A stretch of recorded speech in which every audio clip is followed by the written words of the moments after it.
छत्रपती श्री शिवाजी महाराज की जय. ज्या दरवाज्यातून आपण आतमध्ये जाऊ या दरवाज्याचं नाव आहे पालखी दरवाजा. महाराज आऊसाहेब शंभूराजे राजाराम महाराज या मानसन्मानाच्या पालख्या ते एखाद्या सरदारकी दिली असेल तर त्याची सुद्धा पालखी इथून आतमध्ये जायची.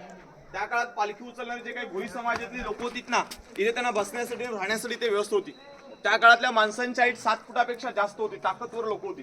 जेव्हा पालख्या घेऊन जायच्या मग किती कोणाचं वजन असू द्या, कारण संभाजी महाराजांचं वजन होतं 120 किलो आणि पालखीतून धावत घेऊन जाणं होतं. छोटं काम नव्हतं त्या काळात. संभाजी महाराज एवढे दृष्टपुष्ट होते की 7.2 इंच हाईट होती आणि औरंगजेब अफजल खानाची हाईट 7.4 इंच होती. पण संभाजीराजांना औरंगजेब बादशाह सुद्धा घाबरला होता, कारण संभाजी महाराज तर 8 वर्षाचे असताना ना त्या औरंगजेब बादशाहच्या दरबारी गेले ना शिवरायांसोबत. त्या औरंगजेब बादशाहला शिवरायाने त्या ठिकाणावरती विचारपूस केली, पण संभाजी महाराजांची नजर त्याच्या त्या सिंहासनाकडून हटत नव्हती. का तर तो स्वतःला गर्विष्ठ समजत होता, स्वतःला मोठा समजत होता.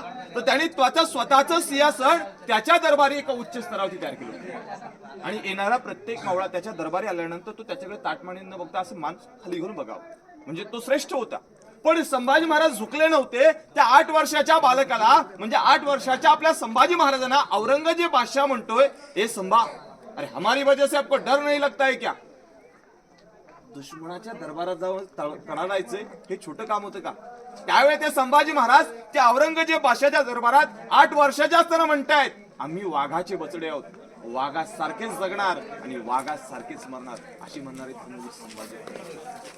त्यांची पालखी या गडावर या मार्गाने जात असायची आणि इथून आतमध्ये गेल्यानंतर आतला परिसर काय तर गडाचा मुख्य बाल्य किल्ला. मी तुम्हाला स्टार्टिंगला सर सांगितलं गडाचा पायथ्यापासून किल्ला 1200 एकर, वरचं पठारी भाग 100 एकर होतं. पण प्रामुख्याने गडाचा महत्वाचा भाग जिथे 22 एकराचा गडाचा बाल्य किल्ला असतो, तिथे राजे राण्या, त्यांचा अष्टप्रधान, त्यांचा किल्ल्याचा कारभार, न्याय व्यवस्था, अशा भागाला गडाचा बाल्य किल्ला असं म्हटलं जातं. याच बाल्य किल्ल्यात आपण इथून आता प्रवास करूया. पण करत असताना साईडला एक छोटासा दरवाजा पाहायला भेटतो, याला चोरदिंडी म्हणतात.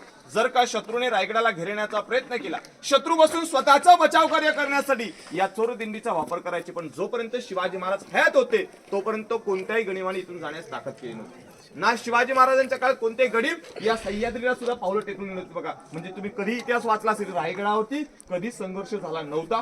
शिवाजी महाराज गेल्यानंतर 9 वर्षानंतर राजाराम महाराजांच्या काळामध्ये गडाच्या वरती संघर्ष झाला गेला. तो औरंगजेबाचा सरदार जुल्फिकार खान या गडाच्या आक्रमणासाठी आला होता. म्हणजे विचार करा, फक्त या दरवाजाने फक्त 2 वेळा गेले, तेही राज्याभिषेकाच्या अगोदर. ते म्हणजे 6 जून 1674च्या अगोदर.